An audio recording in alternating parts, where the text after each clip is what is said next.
Elle a volé le fiancé de sa demi-sœur, mais la suite va vous choquer. Trahison, tromperie et un rebondissement inattendu. Pourra-t-elle assumer les conséquences de ses actes, ou sa culpabilité détruira-t-elle tout ce qu'elle a connu? Restez à l'écoute, car cette histoire vous laissera sans voix. La reine Eka traversait les salles du palais du commandant avec une force tranquille. Son visage portait encore de légères cicatrices de feu, mais elle les portait avec fierté, non avec honte. Chaque marque lui rappelait la douleur qu'elle avait endurée et la dignité qu'elle avait retrouvée. Bien qu'elle portait désormais une robe de soie et une couronne d'or, elle n'oublia jamais la jeune fille qui s'était un jour agenouillée sur le sol d'une boulangerie, couverte de fleurs et de larmes. Les gens l'aimaient profondément. Elle visitait les marchés sans surveillance, donnait du pain aux affamés et offrait des cours de boulangerie gratuits aux villageoises. La cuisine de son palais devint une école où les jeunes filles orphelines et abandonnées trouvaient un but et la paix. On la surnommait la reine des mains chaleureuses, non pas pour sa richesse, mais pour sa gentillesse. Zulé, son mari et le roi, l'adoraient chaque jour davantage. Leur amour avait survécu à la trahison, au mensonge et au feu. Il l'observait souvent de loin, tandis qu'elle riait avec les enfants ou s'agenouillait auprès des malades. « Tu es l'âme de ce royaume. » lui avait-il un jour murmuré. Mais derrière les murs du palais, des rumeurs commencèrent à s'élever. D'étranges questions étaient posées. Un marchand à la porte s'enquit du calendrier de rotation des gardes. Une femme de ménage prétendait avoir vu quelqu'un étudier la promenade quotidienne de la reine. Une servante entendit quelqu'un poser des questions sur le passé d'Aïka, plus précisément sur sa demi-sœur, Théia. Au début, Aïka ignora ces rumeurs, les considérant comme des ragots. Mais un soir, elle découvrit des empreintes de pas près du jardin oriental, là où personne n'était prévu. Puis, un serviteur rapporta avoir vu une silhouette se faufiler dans l'ombre près des appartements de la reine, pour disparaître dans la nuit. Aïka ne paniqua pas. Au lieu de cela, elle renforça sa sécurité sans s'alarmer. Elle ordonna à des gardes discrets de rester vigilants. Elle savait trop bien ce que signifiait être trahie par un proche, et son cœur lui disait que ce n'était pas fini. Tard dans la nuit, elle était assise devant son miroir, caressant du doigt la légère ride qui marquait sa joue. Elle n'avait pas peur du danger, elle avait déjà traversé le feu. Mais elle se demandait qui renaîtrait de ses cendres. Théia s'insinua dans le commandement à la faveur de l'obscurité, le corps amaigri, le visage vieilli par le temps et les épreuves. La jeune fille autrefois belle, qui avait volé le fiancé de sa demi-sœur, se déplaçait désormais comme une ombre, inaperçue, oubliée. Personne ne la reconnaissait, pas même elle-même lorsqu'elle l'apercevait dans un miroir. Ses beaux vêtements avaient disparu, remplacés par des haillons. Son regard, autrefois empreint de fierté, n'exprimait plus que de l'amertume. Elle s'offrit comme servante dans les quartiers inférieurs du palais. Personne ne la questionnait. Elle gardait la tête basse, frottait le sol et servait à manger sans un mot. Mais chaque regard qu'elle jetait vers les appartements de la reine brûlait d'envie. Elle regardait Aïka marcher gracieusement dans les couloirs du palais, aimée de tous. Les enfants accouraient vers elle, les nobles s'inclinaient devant elle, et son mari la regardait comme si elle était le soleil. Théia serrait les poings chaque fois qu'elle voyait Aïka sourire. La nuit, se murmurait-elle, telle était ma vie. Mais cette fois, elle ne voulait pas du prince. L'amour l'avait trahie. Ses rêves s'étaient moqués d'elle. Ce qu'elle désirait maintenant, ce n'était pas le bonheur, mais la destruction. Elle voulait qu'Aïka tombe, souffre, pleure comme elle l'avait fait autrefois. Dans le silence de la chambre des domestiques, elle fit un vœu. Si je ne peux pas avoir la paix, elle non plus. Elle se mit à écouter attentivement. Là où se tenaient les gardes, quand Aïka était seule, à quel serviteur Aïka faisait-elle le plus confiance? Elle recueillait les rumeurs, les conservait comme des armes. Chaque détail comptait. La vengeance était devenue son seul but. Le cœur de Théia s'emballa lorsqu'elle entendit les rumeurs du palais. La fête royale approchait, et Aïka, la reine bien-aimée de Kumanda, porterait une couronne d'or. C'était un cadeau du roi, destiné à marquer ce grand événement. Ce serait le jour le plus important du règne d'Aïka, un jour où sa beauté et sa puissance seraient pleinement exposées aux yeux de tous. Une pensée perverse traversa l'esprit de Théia. Cette couronne était sa chance, l'occasion idéale de ruiner Aïka aux yeux du royaume tout entier. L'idée d'Aïka baignant dans la gloire, souriante, aimée de tout. C'était insupportable. Théia avait assez souffert. Il était temps pour Aïka de ressentir sa douleur. Teia, toujours au service de la servante, passa à l'action. Elle soudoya l'un des gardes royaux en lui glissant une pièce en échange d'une faveur simple, mais fatale. La couronne, ornée de motifs dorés complexes, serait imprégnée d'un poison rare, un poison qui provoquerait des cloques et des brûlures sur la peau au contact, étouffant lentement la victime dans une douleur atroce. C'était subtil mais cruel, et cela laisserait une marque que personne ne pourrait ignorer. C'était la vengeance parfaite. Le jour du festival arriva. Le palais vibrait au rythme de la musique, des rires et des parfums de mets savoureux. Des gens venus des quatre coins du royaume se rassemblèrent pour célébrer leur reine. Aïka se tenait au centre de l'action, rayonnante dans sa tenue royale, la couronne d'or perchée sur sa tête. La foule haletait d'admiration, mais Teia observait d'un œil froid, attendant le moment où Aïka vacillerait, où la couronne ferait son œuvre. Mais le destin en avait décidé autrement. La jeune princesse qu'Aïka avait encadrée, une charmante jeune fille nommée Kiri, attendait avec impatience de pouvoir porter la couronne lors de la cérémonie. Elle avait été choisie pour la porter un bref instant, en guise de témoignage à la future génération royale. Mais dans la confusion des festivités, la couronne fut placée par erreur sur la tête de Kiri au lieu de celle d'Aïka. Au moment où Kiri toucha la couronne, le chaos éclata. La princesse trébucha, se tenant le visage, tandis que des cloques commençaient à se former sur sa peau. La panique s'empara de la pièce tandis que les courtisans et les serviteurs se précipitèrent à ses côtés. Le médecin personnel du roi fut immédiatement appelé, mais il était clair qu'un événement terrible s'était produit. Des murmures circulaient. Certains parlaient d'un accident, d'autres se demandaient s'il s'agissait d'un sabotage. Les soupçons se répandirent rapidement, mais personne ne put en déterminer la cause. Aïka, horrifiée par la vue de la jeune princesse à l'agonie, ordonna immédiatement que la couronne soit retirée et examinée. La tension monta dans la salle, et Teia, observant dans l'ombre, sentit le poids de ses propres plans lui glisser entre les doigts. La couronne, autrefois destinée à Aïka, avait désormais attiré l'attention sur Kiri. Le poison s'était retourné contre elle, et le chaos qu'elle espérait était devenu une menace pour tous. Le palais était plongé dans le chaos dès le début de l'enquête. Des murmures de trahison, de poison et de tromperie emplissaient l'air, et les gardes royaux cherchaient désespérément à comprendre comment une telle chose avait pu se produire. Le cœur de Teia battait fort, mais elle gardait son calme, dissimulant la panique sous son masque d'indifférence. Elle ignorait que ce coup du sort allait déclencher une série d'événements qui détruiraient tout ce qu'elle avait prévu. Aïka se tenait dans un coin tranquille du palais, regardant par la fenêtre, le cœur lourd de culpabilité. L'image du visage de la jeune Kiri, déformée par la douleur causée par le poison, la hantait à chaque instant. Kiri, la jeune princesse brillante qu'elle avait encadrée, avait souffert à cause d'elle. La couronne censée glorifier Aïka avait causé de la souffrance. Aïka ne parvenait pas à se défaire du sentiment d'être en quelque sorte responsable de la tragédie qui s'était produite. Elle était tellement concentrée sur son image, sur la célébration, qu'elle n'avait même pas envisagé la possibilité que quelque chose tourne mal. L'idée que la couronne, autrefois symbole de sa force, ait pu faire du mal à un innocent la rendait malade. Zulé, son mari, remarqua le changement d'attitude d'Aïka. Il vit l'épuisement dans ses yeux, la tristesse qui avait remplacé la lumière autrefois vibrante qu'elle portait. Il savait que quelque chose n'allait pas, mais Aïka gardait sa douleur secrète, ne voulant pas l'accabler de ses soucis. Au fil des jours, l'inquiétude de Zulé grandissait. Le royaume murmurait, et le palais était à cran après l'incident du festival. Zulé, toujours sur la défensive, commença à soupçonner que quelque chose de plus sinistre se tramait. Ce n'était pas un simple accident. Quelqu'un visait Aïka, tentant de lui faire du mal dans l'ombre. Déterminé à protéger sa reine, Zulé prit la décision de doubler la sécurité du palais. Chaque entrée fut surveillée avec plus de rigueur, et les serviteurs furent tous scrutés avec une suspicion accrue. Aïka, malgré les efforts de Zulé, sentit un poids s'abattre sur elle. Elle savait que ses ennemis étaient proches, mais qui pouvaient-ils bien être? Pendant ce temps, dans les couloirs secrets du palais, Teia préparait son prochain coup. Elle avait réussi à infiltrer la cuisine royale, où elle travaillait sous le couvert d'une servante. Chaque jour, elle se mêlait au personnel affairé, préparant les repas, faisant la vaisselle et le ménage.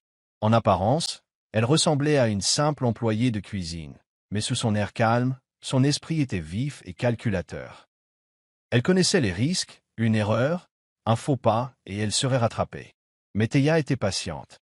Elle attendait ce moment depuis des années, et elle n'allait pas le laisser filer. Théa se déplaçait avec une précision silencieuse, gardant ses distances, veillant à ce que personne ne percevât son déguisement.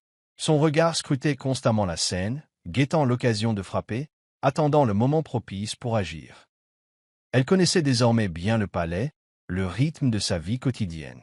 Elle était un fantôme, invisible et inaudible, mais toujours à l'affût. De temps à autre, elle jetait un coup d'œil à Aïka de loin. La beauté de la reine la captivait toujours, mais c'était le pouvoir qu'Aïka détenait qui rongeait l'âme de Théa. Aïka avait tout, l'amour, le respect et un trône à ses côtés. Théa n'avait que de l'amertume et un cœur rempli d'envie. Ainsi, jour après jour, Théa attendait, se déplaçant prudemment dans le palais, préparant son prochain coup. Elle détruirait Aïka, non seulement pour la couronne, mais pour tout ce qu'elle avait pris à Théa. La route serait longue, mais Théa était préparée. Elle était silencieuse, patiente et dangereuse, et elle aurait fait de la vie d'Aïka un véritable cauchemar, même si c'était la dernière chose qu'elle faisait. La nuit de la grande fête du feu était arrivée, et le palais était en effervescence. Des lanternes flottaient dans l'air et le son des tambours résonnait dans toute la ville, marquant le début de la célébration annuelle. Les gens se rassemblèrent dans la cour du palais, chantant et dansant au clair de lune. Mais pour Théa, c'était plus qu'une simple célébration. C'était le moment idéal pour frapper. Théa avait passé des jours à préparer son deuxième déménagement. Elle savait qu'Aïka organiserait un festin, entouré d'invités royaux et de dignitaires. C'était l'occasion idéale de passer inaperçue. Elle se faufila dans la grande salle, où les serveurs préparaient des boissons pour les invités. D'un geste rapide, elle passa à la boisson d'Aïka, contenant une potion somnifère suffisamment puissante pour plonger n'importe qui dans un sommeil profond et inébranlable. Son cœur battait la chamade. Cette fois, rien ne l'arrêterait. La potion rendrait Aïka impuissante, et Théa aurait enfin sa revanche. Mais le destin en avait décidé autrement. Alors que la nuit avançait, Aïka remarqua un jeune orphelin qui se tenait non loin de là, l'air affamé et fatigué. Il faisait partie des divertissements de la soirée, un orphelin du village invité à célébrer avec le palais. Aïka, toujours bienveillante, décida de lui offrir son verre, voyant l'état pitoyable du garçon. « Tiens, dit-elle doucement en lui tendant la coupe, tu dois avoir faim. Bois ça, ça te fera du bien. » Le garçon prit la coupe avec gratitude, les yeux brillants de gratitude. Mais quelques instants plus tard, son visage pâlit et il s'effondra au sol, inconscient. La panique se répandit comme une traînée de poudre dans la cour. Les invités hurlèrent et les domestiques se précipitèrent à ses côtés. Aïka resta figée, le cœur battant, la camade. « Qui a fait ça ?» demanda Zulé, le visage déformé par la colère et la peur. Il se précipita à ses côtés et lui prit la main tandis que le tumulte s'intensifiait. Le garçon fut rapidement emmené, mais le mal était fait. Les festivités étaient gâchées, les invités chuchotaient sous le choc, et la suspicion s'empara de lui. Zulé ordonna immédiatement une enquête. Chaque serviteur, chaque garde et chaque invité fut interrogé. Aïka sentit le poids de la situation peser sur elle. Sa gentillesse avait mené au désastre, et son palais était désormais plongé dans le chaos. Tandis que l'enquête se poursuivait, Aïka arpentait le palais, l'esprit en ébullition. Quelque chose clochait. Elle ne parvenait pas à se défaire de l'idée que ce n'était pas un accident. Elle savait que ce n'était pas une erreur ordinaire, c'était planifié. En marchant près de la cuisine, Aïka remarqua quelque chose qui la figea net. Là, par terre, se trouvait un tissu déchiré. C'était un vieux morceau de tissu, familier pour elle. Les coutures, le motif, tout lui rappelait son passé, une vie qu'elle avait tenté de laisser derrière elle. Elle se pencha et le ramassa avec précaution. Le tissu était taché d'une tache sombre, mais Aïka comprit exactement ce que cela signifiait. Sunker S.E. Sarah. Ce tissu n'était pas un simple morceau, c'était le même genre de tissu que portaient les serviteurs de son ancien village, le même que Théa portait avant de disparaître. La révélation la frappa comme un éclair. Théa était de retour, et elle était plus proche qu'Aïka ne l'avait jamais craint. Les pensées d'Aïka s'emballèrent. Ce n'était pas une coïncidence. Théa s'était infiltrée dans le palais et tentait à nouveau sa chance. Mais cette fois, Aïka ne la laisserait pas réussir. Elle avait appris à ses dépens que les ennemis venaient souvent de l'intérieur, et il lui fallait désormais agir vite. Son royaume, sa vie et tout ce qu'elle avait bâti étaient en danger. Les ténèbres se rapprochaient, et Aïka savait que ce festival de feu était loin d'être terminé. Ce n'était que le début d'un jeu dangereux qui allait tout changer. L'atmosphère au palais était tendue. Aïka se tenait fièrement à la cour royale, les yeux plissés de suspicion. Elle avait vécu d'innombrables trahisons, mais cette fois-ci, elle ressentait une différence. Le désastre du festival n'était pas un accident, et elle était déterminée à découvrir qui en était responsable. Le palais avait toujours été son sanctuaire, un lieu de paix et de confiance, mais il était désormais empli de murmures et de malaise. Aïka ordonna à ses servantes et à ses serviteurs de se rassembler un par un. Elle avait besoin de réponses, et elle en avait besoin maintenant. Sa voix était calme, mais avec une pointe d'amertume. À chaque fois qu'un serviteur entrait dans les appartements royaux, elle les observait attentivement. Certains semblaient nerveux, d'autres évitaient son regard, et d'autres encore restaient immobiles, attendant. La tension était palpable dans la pièce, mais Aïka n'en laissait rien paraître. Elle savait que quelqu'un dans cette pièce connaissait la vérité. Les heures passèrent, et Aïka commençait à perdre patience lorsqu'une des jeunes servantes finit par craquer. Ses mains tremblaient tandis qu'elle s'avançait, sa voix à peine plus forte qu'un murmure. « Je l'ai vue. J'ai vu la servante, balbutia-t-elle, les yeux écarquillés de peur. Elle se faufilait dans les appartements de la reine tard dans la nuit. Je ne savais pas quoi faire. J'avais trop peur. » Le cœur d'Aïka fit un bond. Les paroles de la jeune fille lui firent froid dans le dos. Elle avait soupçonné quelqu'un au palais, mais cet aveu confirma sa pire crainte. Elle n'eut pas besoin d'ajouter un mot. Aïka ordonna immédiatement aux gardes de fouiller tout le palais, en commençant par les cuisines. Ses yeux brûlaient de colère et de détermination. Elle ne laisserait pas ce traître s'échapper. Les gardes s'avancèrent rapidement, inspectant chaque recoin des cuisines royales. Ils fouillèrent les étagères à épices, inspectèrent les réserves et fouillèrent les quartiers des domestiques. Bientôt, un cri retentit dans le palais. « On a trouvé !» Un garde surgit de derrière les étagères à épices, traînant une femme aux cheveux emmêlés et au regard provocateur. Dès qu'Aïka la vit, son sang se glaça.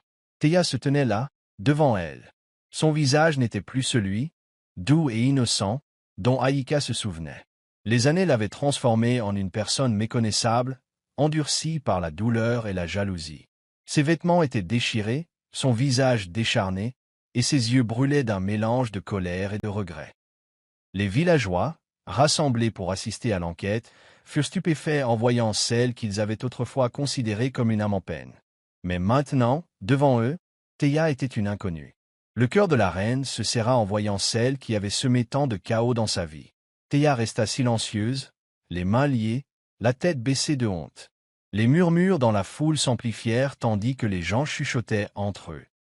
Ils avaient entendu les rumeurs, mais personne n'aurait jamais imaginé que le serviteur vengeur du passé reviendrait pour faire du mal. Aïka s'avança, la voix ferme mais pleine d'autorité. « Théa, pourquoi? Pourquoi as-tu fait ça? Après tout ce que j'ai fait pour toi, pourquoi me trahir ?» Les yeux de Théa brillèrent d'un mélange de culpabilité et de ressentiment. Elle ouvrit la bouche pour parler, mais les mots ne vinrent pas.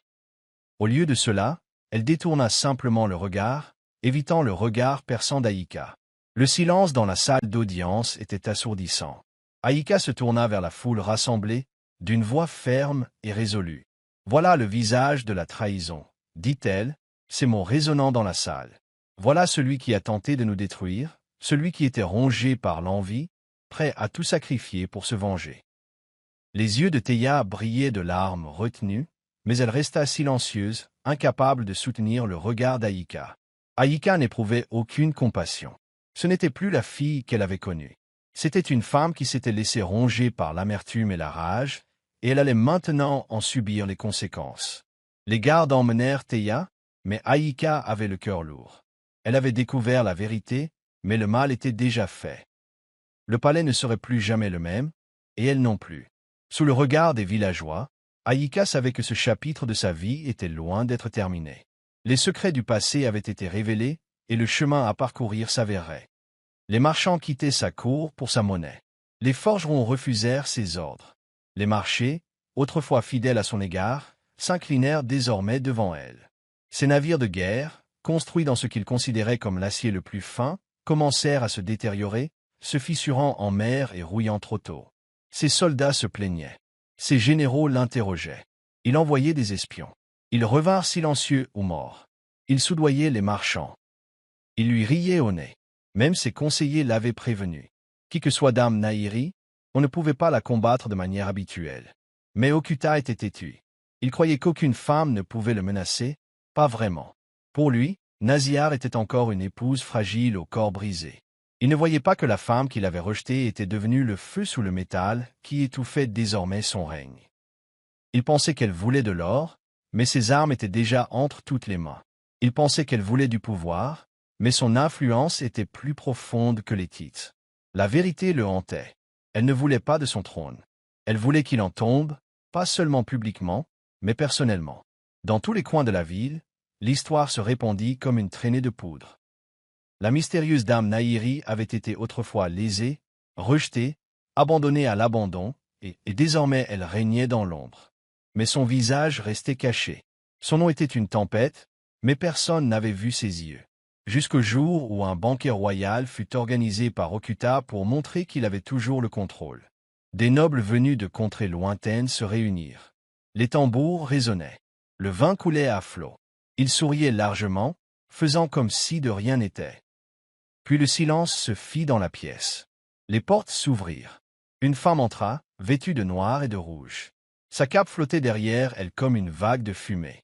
Ses jambes étaient chaussées de supports en fer. Sa canne frappait rythmiquement le sol de marbre. Les invités s'écartèrent, confus mais curieux. Elle se dirigea droit vers le trône. Okuta se leva, hésitant entre commander et s'effondrer. Elle s'arrêta à quelques centimètres de lui, retira sa capuche et le regarda droit dans les yeux. La pièce se figea. C'était elle, Nazia, mais pas la fille dont il se souvenait. Ses yeux ne pleuraient plus. Ils étaient perçants. Sa bouche ne suppliait plus. Il sourit. Et sa colonne vertébrale, elle était plus haute que la sienne. Il ouvrit la bouche, mais aucun mot ne sortit. Elle se pencha et dit, « Je ne suis pas venu pour récupérer quoi que ce soit. Je suis venu pour que vous puissiez voir le visage de l'Empire que vous avez tenté de briser. » Il se laissa tomber sur son siège, muet, humilié, et tandis qu'elle se retournait et s'éloignait, sa canne résonnant comme des tambours de guerre, les nobles ne rirent pas. Ils s'inclinèrent. La fille qu'il avait brisée était revenue devant elle, non pour se venger, mais pour rendre des comptes. Et à cet instant, Okuta comprit. Il ne régnait plus. L'Empire s'inclinait désormais devant la femme qui rampait autrefois. Dame Nahiri s'était levée et l'avait fait s'agenouiller. Ce soir-là, le palais scintillait comme un ciel étoilé, animé par la musique et les rires. Des nobles en costume raffiné tournoyaient dans la salle de bal, le visage dissimulé derrière des masques éblouissants. Ce n'était pas une célébration ordinaire. C'était la tentative désespérée d'Okuta de s'accrocher au pouvoir, de faire preuve de force et de regagner la loyauté qui lui filait entre les doigts. Mais personne ne s'attendait à l'ombre qui entra d'un pas assuré, vêtue de noir et d'or, un masque de fer couvrant son visage. Dame Nahiri sillonna la foule, telle une tempête enveloppée de soie. Les ministres se penchaient pour l'écouter. Les généraux hochaient la tête tandis qu'elle murmurait des secrets, et ses pièces d'or changeaient de main plus vite que la lueur des bougies. Elle fascinait tous les regards et faisait le cauchemar de tous les rivaux. Personne ne devinait qui elle était vraiment. Personne ne savait que la fille brisée derrière le masque de fer était venue réclamer ce qui lui appartenait. Elle dansait avec grâce, chaque pas étant un message, un pouvoir, un contrôle et un avertissement discret. Lorsqu'elle croisa Okuta, ses yeux brillèrent d'un feu glacial. Il reconnut à peine la femme devant lui. Ses fidèles hommes acceptèrent ses cadeaux, leurs visages trahissant confusion et avidité. Lentement, Dame Nahiri tissa une toile autour des hommes les plus fidèles du palais, gagnant leur cœur à coups d'or et de promesses. Puis, tandis que la musique ralentissait, le silence s'installa dans la grande salle. Tous les regards se tournèrent vers le centre, où Dame Nahiri s'avança. Avec un calme délibéré, elle leva la main et retira son masque de fer.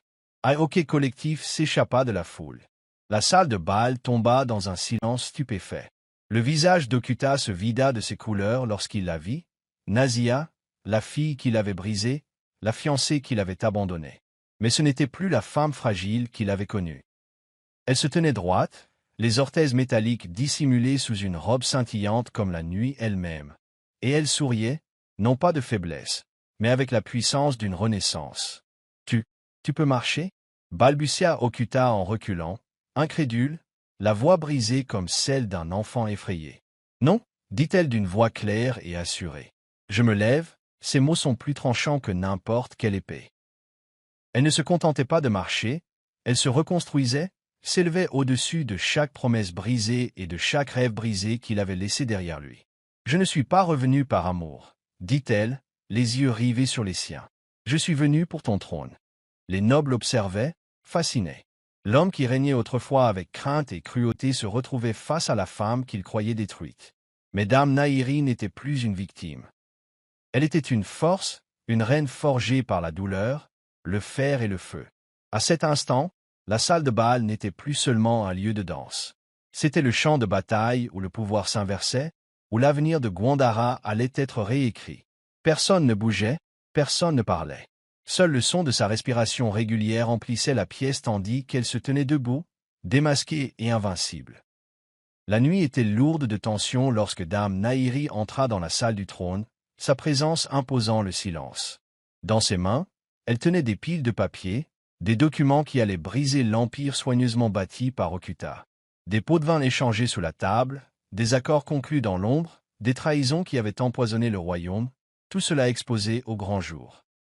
Les ministres qui s'étaient autrefois inclinés devant le pouvoir d'Okuta le regardaient maintenant avec incrédulité, leur loyauté s'effritant tandis que la vérité brûlait leurs mensonges. Les murmures se transformèrent en cris. Les soldats, ceux qui avaient obéi aux ordres d'Okuta sans poser de questions, baissèrent leurs épées, les yeux écarquillés par la stupeur et la confusion. La foule grossit, se rassemblant autour de Nahiri, leurs voix s'élevant en un seul chant. « Reine de fer ! Reine de fer !» Le nom résonna sur les murs de marbre, une déclaration tonitruante. Ce royaume n'appartenait plus à Okuta. Le visage d'Okuta pâlit, le poids de ses crimes pesant sur lui comme un manteau étouffant. Son pouvoir lui glissa entre les doigts comme du sable, et lorsqu'il tenta de s'enfuir, les gardes, désormais fidèles à Nahiri, bloquèrent tout échappatoire. Acculé, le dirigeant autrefois redouté s'effondrant sur le sol froid où il se tenait autrefois si fièrement. Nahiri le regarda sans la moindre pitié, seulement avec le calme immuable de la justice. « C'est sur ce sol que tu m'as laissé » dit-elle doucement, sa voix tranchant la tension comme une lame. « À ton tour. » Elle lui ordonna de ramper, un acte symbolique et brutal. Sur les dalles de marbre où il avait régné d'une main de fer, Okuta se mit à se traîner, brisé et humilié. Ses cris résonnèrent dans la vaste salle, sanglots de regret, de désespoir et de honte. L'homme qui avait brisé une vie connaissait désormais le goût du pouvoir arraché. Les courtisans observaient, beaucoup n'en croyaient pas leurs yeux.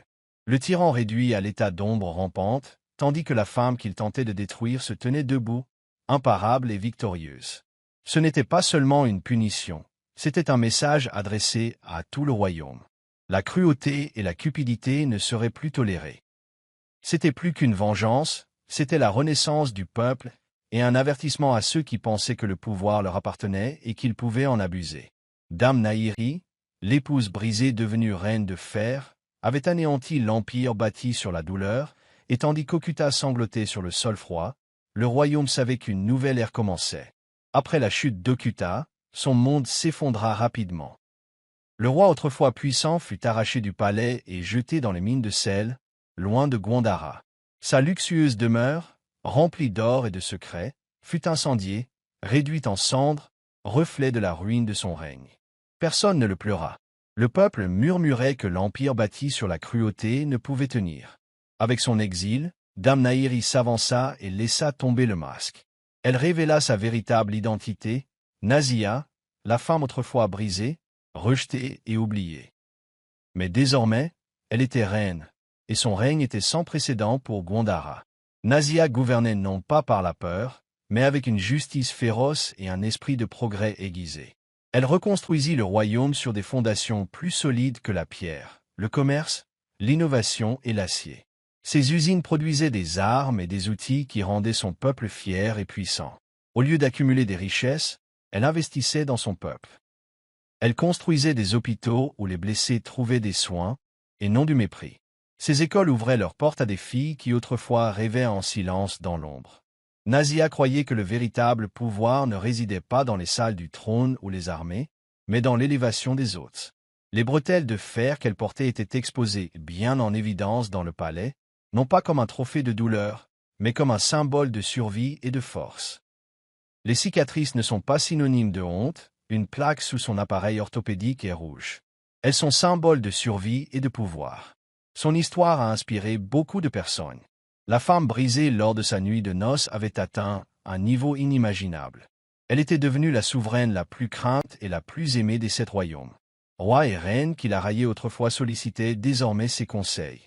Son nom était murmuré avec respect et admiration. Elle a changé la perception du pouvoir. Il ne s'agissait plus de gouverner d'une main de fer. Il s'agissait de résilience, de compassion et de courage. La jeune fille silencieuse qui souffrait en silence était désormais l'auteur d'une nouvelle histoire, celle de l'espoir, de la justice et d'une volonté inébranlable. Son ascension rappelait à chacun de ne jamais confondre silence et faiblesse. Parfois, ceux qui semblent brisés reprennent simplement des forces. Ils ne reviennent pas pour une vengeance mesquine. Ils reviennent pour réécrire l'avenir en tant que véritable auteur. Le trône de Nazia n'a pas été bâti sur l'or ou la peur, mais sur les décombres d'un empire qui avait oublié le sens du véritable pouvoir. Elle a montré au monde que même les blessures les plus profondes pouvaient guérir et devenir l'armure la plus solide. Si cette histoire vous a touché et vous a rappelé que la véritable force vient de la capacité à se relever après les chutes les plus dures, alors rappelez-vous que, quel que soit votre sentiment de rupture aujourd'hui, vous avez le pouvoir de reconstruire votre vie et de réécrire votre histoire. Le parcours de Nazia nous montre que les cicatrices ne nous affaiblissent pas. Elles font de nous des guerriers. Quand la vie essaie de vous briser, défendez-vous de toutes vos forces. Votre silence ne signifie pas défaite. Il pourrait simplement être le calme avant votre plus grand retour. Si vous croyez au pouvoir de la résilience et souhaitez découvrir d'autres histoires inspirantes qui célèbrent le courage, la justice et l'espoir, n'hésitez pas à aimer cette vidéo et à la partager avec quelqu'un qui a besoin d'entendre ce message aujourd'hui. Votre soutien nous permet de partager davantage d'histoires inspirantes et inspirantes. N'oubliez pas de vous abonner à notre chaîne et d'activer la cloche de notification pour ne rien manquer d'une histoire qui peut changer votre vie. Ensemble, nous pouvons bâtir une communauté de force et d'espoir, nous rappelant mutuellement que même dans les moments les plus difficiles, un avenir meilleur est possible. Merci infiniment d'avoir suivi et participé à ce voyage. Restez forts, gardez espoir et n'oubliez jamais que vous n'êtes pas seul. Votre histoire attend d'être racontée et votre pouvoir attend d'être libéré. Continuez à vous élever. Plus difficile qu'elle n'aurait pu l'imaginer. Théa tomba à genoux à la cour royale, les yeux remplis de larmes, un mélange de douleur et de regret inondant son visage. La femme autrefois fière et provocante semblait désormais brisée. Elle tremblait, à peine capable de se tenir debout. Sa voix n'était qu'un murmure, mais elle portait le poids d'années de colère, d'amertume et de chagrin. « Je te détestais, mais je me détestais encore plus », dit-elle, ses mots empreints d'angoisse. Aïka resta immobile, les yeux rivés sur Théa. L'espace d'un instant, la reine ressentit une profonde compassion. Elle avait tant enduré, mais voir Théa, si vulnérable et si à vif, réveilla en elle un mélange complexe d'émotions. La femme qui avait autrefois comploté contre elle était maintenant exposée à nu devant elle, implorant sa clémence. Aïka resta silencieuse, le visage indéchiffrable, tandis que la foule retenait son souffle, attendant la suite. Théa continua, ses paroles se déversant à flots. Elle parla des années d'envie, de voir Aïka monter sur le trône tandis qu'elle restait dans l'ombre, rongée par la jalousie. « Je n'ai jamais voulu ça », sanglota Théa. « J'étais aveuglée par ma propre souffrance. Je pensais que si je te prenais tout, je me sentirais peut-être entière. Mais ça n'a pas marché, ça n'a fait qu'empirer les choses. » Sa poitrine se soulevait à chaque respiration, comme si le poids de ses propres actes était trop lourd à porter. Le cœur d'Aïka se serra en l'écoutant. Elle avait autrefois considéré Théa comme une amie, et maintenant, la voyant si brisée, la reine ne pouvait s'empêcher de repenser à leur passé commun. Mais malgré toute la compassion qu'Aïka éprouvait, elle savait que le passé était irréparable. Il restait un royaume à protéger, un héritage à préserver. Les anciens, qui observaient la scène d'un air sévère, rompirent enfin le silence. Leur voix était lourde, leur regard dur. Elle doit être punie pour sa trahison, déclara un ancien. Un tel crime ne peut rester impuni. Il est temps qu'elle soit bannie, ou pire. Aïka jeta un coup d'œil à Zulé, qui était resté à ses côtés depuis le début. L'expression du roi était indéchiffrable, ses yeux sombres d'inquiétude. Le regard de Zulé croisa celui d'Aïka, et pendant un instant, le temps sembla s'arrêter. Tout le royaume l'observait, et maintenant tous les regards étaient braqués sur elle, le poids de la décision pesant lourdement sur elle. Devait-elle suivre les lois du pays et condamner Théia, ou faire preuve de clémence? Zulé, toujours sage dirigeant, n'intervint pas. Au lieu de cela, il tourna son regard vers Aïka, lui laissant silencieusement la décision. Le roi avait toujours eu confiance en son jugement, mais la pression était désormais insurmontable. Le royaume attendait sa réponse, essoufflé. La vie de beaucoup dépendait de cet instant, et Aïka savait que quel que soit son choix, il façonnerait l'avenir de son règne. Les sanglots de Théia résonnèrent dans le palais tandis qu'elle levait les yeux vers Aïka, implorant son pardon. « S'il vous plaît, je suis tellement désolé. S'il vous plaît, donnez-moi une chance d'arranger les choses. » Le cœur d'Aïka palpitait d'incertitude. C'était son moment, celui qui la définirait à la fois comme reine et comme personne. Parviendrait-elle à pardonner à celui qui avait tenté de détruire tout ce qu'elle aimait? Parviendrait-elle à faire preuve de clémence, même lorsque la justice l'exigeait? Le silence s'éternisa, le royaume tout entier attendant la parole d'Aïka. Le cœur lourd, Aïka prit une profonde inspiration, sachant que sa décision allait tout changer. L'avenir du royaume, et sa propre paix, en dépendaient. Aïka se tenait droite, le cœur battant, tandis que le royaume tout entier avait les yeux rivés sur elle. Le poids de l'instant lui semblait presque insupportable, mais sa détermination ne faiblissait pas. Elle jeta un dernier coup d'œil à Théia, agenouillée devant elle, le visage pâle de peur et de regret. L'air était lourd de tension, et pendant un instant, Aïka n'entendit que le son de sa propre respiration.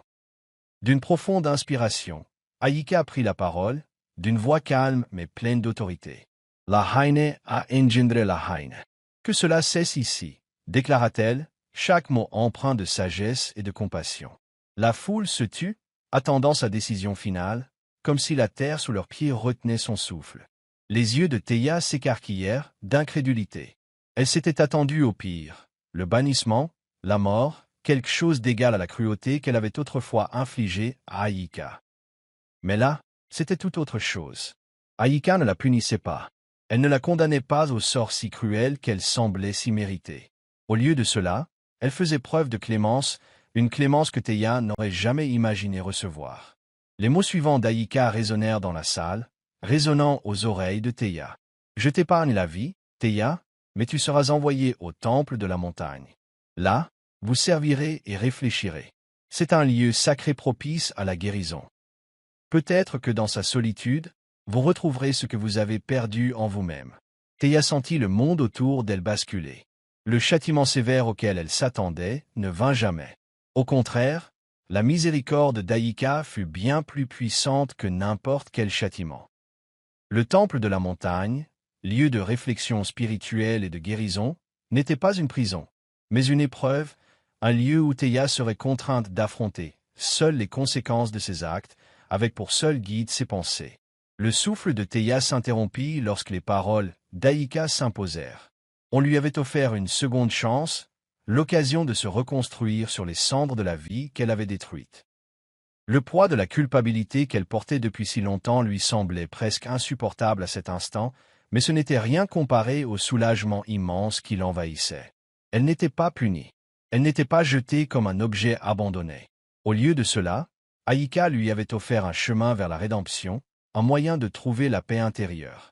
Les mains de Théia tremblaient tandis que des larmes coulaient librement sur son visage. Elle hésitait entre tristesse et gratitude. Elle en était venue à haïr Aïka, à vouloir la détruire. Et pourtant, Aïka lui avait donné ce dont elle avait le plus besoin, la clémence. Les larmes qui coulaient ne reflétaient pas seulement ses erreurs, mais la prise de conscience qu'elle avait eu tort depuis le début. Elle avait perdu tant de temps en amertume et en jalousie, alors qu'il lui suffisait de trouver le courage de rechercher la paix. Tandis que la cour observait dans un silence stupéfait, Théia se leva lentement, encore abasourdie par la décision de la reine. La honte qu'il avait autrefois consumée commençait à se transformer en quelque chose de plus doux, de plus prometteur. D'une voix tremblante, elle murmura « Merci ». Le regard d'Aïka s'adoucit, mais elle resta ferme. Trouve la paix, Théa. Le temple de la montagne est le véritable point de départ de ton voyage. Théa hocha la tête, les larmes coulant toujours, mais maintenant avec un but. Elle ne quittait pas seulement la cour royale, elle laissait derrière elle son passé et entrait dans un avenir qu'elle n'aurait jamais cru possible, un avenir de guérison, de rédemption. Et même si elle porterait ses cicatrices à jamais, Théa comprit enfin que parfois, la miséricorde est le seul moyen de briser le cycle de la douleur. Théa arriva au temple de la montagne brisée, l'esprit brisé par la culpabilité, la honte et des années de haine. Les sommets imposants qui entouraient le temple semblaient refléter l'isolement qu'elle ressentait désormais. Le temple, réputé pour son silence paisible et sa profonde spiritualité, ne ressemblait à rien de ce qu'elle avait connu. Ici, pas de foule, pas de murmures, pas de regard pour juger ses moindres faits et gestes, juste le calme de la nature et les pas silencieux des moines qui avaient depuis longtemps appris à trouver la paix intérieure. Les jours se succédaient à mesure que Théa s'installait dans sa nouvelle vie. Au début, le silence était assourdissant. Le poids de son passé, de ses actes et de sa cruauté la rongeait de l'intérieur. Pourtant, au fil des semaines et des mois, quelque chose commença à changer en elle. La dureté de ses souvenirs s'estompa peu à peu, remplacée par un profond recueillement. Les moines, bienveillants et patients, l'ont accueillie sans la juger. Ils ne l'ont jamais interrogée sur son passé, ni évoqué ses erreurs. Au contraire, ils lui ont appris à trouver la paix, à servir les autres, sans rien attendre en retour. Théa se retrouva à aider les moines dans leurs tâches quotidiennes.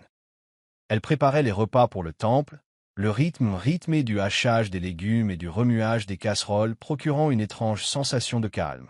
Elle soignait les malades qui venaient au temple pour se soigner, offrant réconfort et soin à ceux qui souffraient. Elle aidait les âmes perdues en quête de guide, écoutant leurs histoires et leur offrant la compréhension sereine à laquelle elle avait elle-même aspiré. Chaque jour, elle apprenait à vivre avec moins de bruit, celui du monde et celui de son esprit. La colère qui l'avait autrefois animée, la jalousie qui avait obscurci son jugement, commencèrent à s'estomper.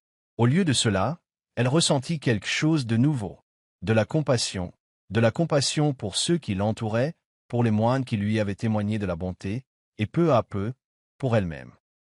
Elle comprit que la haine qu'elle avait portée n'avait fait que détruire son propre cœur, et que la seule façon de vraiment guérir était d'apprendre à pardonner, non seulement aux autres, mais aussi à soi-même. Ce ne fut pas facile. Il y avait des jours où la douleur de son passé refait surface, et elle se retrouve au bord du désespoir. Mais les moines étaient toujours là, lui enseignant que la véritable paix ne vient pas de l'oubli, mais de l'acceptation et de l'avancée. Chaque jour qui passait, Théa devenait plus forte, son cœur plus doux, son esprit plus clair. Elle apprit que la rédemption ne consistait pas à se punir pour ses péchés passés, mais à en tirer les leçons et à devenir une meilleure personne. Au fil des mois, la transformation de Théa devint évidente. Elle n'était plus la femme colérique et vengeresse qui était entrée au temple. C'était quelqu'un d'autre, quelqu'un qui avait retrouvé sa vraie nature grâce au service, à la gentillesse et à la douce guérison du temple. Un jour, assise dans le silence du temple, Théa prit un stylo et commença à écrire. Sa lettre était simple, mais elle portait le poids de tout ce qu'elle avait appris. J'étais perdu dans l'envie, mais toi, tu m'as trouvé avec miséricorde. La lettre était destinée à Aïka, la femme qui lui avait montré que la bonté, et non la punition, avait le pouvoir de guérir. Théa plia soigneusement la lettre, le cœur rempli. Elle savait que son voyage n'était pas terminé, mais il lui avait apporté la paix et, en fin de compte, le plus beau cadeau qu'elle ait jamais pu espérer. Les années passèrent, et le royaume de Kumanda prospéra sous le règne de la reine Aïka. Son peuple l'admirait non seulement pour sa sagesse et sa force, mais aussi pour la façon dont elle s'était relevée des cendres de son passé. Le parcours d'Aïka, autrefois marqué par les cicatrices et la trahison, s'était transformé en un récit de grâce, de résilience et de pardon ultime. Son histoire n'était plus seulement celle d'une reine. C'était celle d'une femme qui portait sa douleur comme une armure et s'en servait pour bâtir un royaume de paix et de prospérité. Au fil du temps, la légende d'Aïka s'est répandue. Les enfants des villages entendaient son histoire racontée par leurs aînés, et les bardes chantaient des chansons sur la reine. Autrefois une humble jeune fille, le visage marqué par les cicatrices brutales de la trahison, mais qui s'était élevée au pouvoir avec compassion. On racontait comment elle avait été victime de cruauté et d'envie, mais avait su transformer ses épreuves en leçons d'amour et de miséricorde. Les cicatrices sur son visage, autrefois perçues comme des symboles de honte, étaient devenues des signes de sa survie, la preuve qu'elle avait affronté le pire et en était ressortie plus forte. La vie d'Aïka était une lueur d'espoir pour tous, témoignant de l'idée que même les débuts les plus douloureux peuvent mener à la grandeur. L'héritage de la demoiselle d'honneur, ses humbles débuts, son parcours à travers les épreuves et son ascension au trône sont devenus partie intégrante de l'histoire de Kumanda. Chaque année, lors des grandes célébrations du couronnement, le peuple de Kumanda honorait l'histoire de sa reine d'une manière unique et significative. Un pain était rompu en sa mémoire, mais pas avec le luxe et l'extravagance habituels pour un festin royal. Il s'agissait plutôt d'un pain simple, humble, nature et sans sucre. Cette tradition rappelait au peuple les difficultés qu'Aïka avait rencontrées avant de devenir reine et comment elle n'avait jamais oublié ses racines, malgré son ascension. Le pain, bien que simple, symbolisait bien plus que cela. Il représentait les épreuves du passé, la force qu'Aïka avait puisée en elle et la bonté dont elle avait fait preuve même face à la trahison. La fraction du pain n'était pas une question d'excès. C'était un rappel des luttes qui avaient façonné le royaume et la reine qui les avaient dominés. Le peuple se rassemblait, debout en signe de révérence, et chacun rompait un morceau de pain, symbole de son lien commun avec l'héritage d'Aïka. Ce n'était pas seulement un repas. C'était une célébration de la survie, de la transformation et du pouvoir du pardon. L'histoire d'Aïka et de la fille aux fleurs resterait à jamais gravée dans le cœur du peuple de Kumanda. Ce souvenir résonnerait dans les couloirs du palais, les rues des villages et les foyers de chaque citoyen qui avait été touché par la compassion de la reine. Et, au fil des ans et des générations, le souvenir du voyage d'Aïka continuerait d'inspirer, rappelant au peuple que, quelle que soit la profondeur des cicatrices, il existe toujours un moyen de s'élever et de transformer la douleur en force.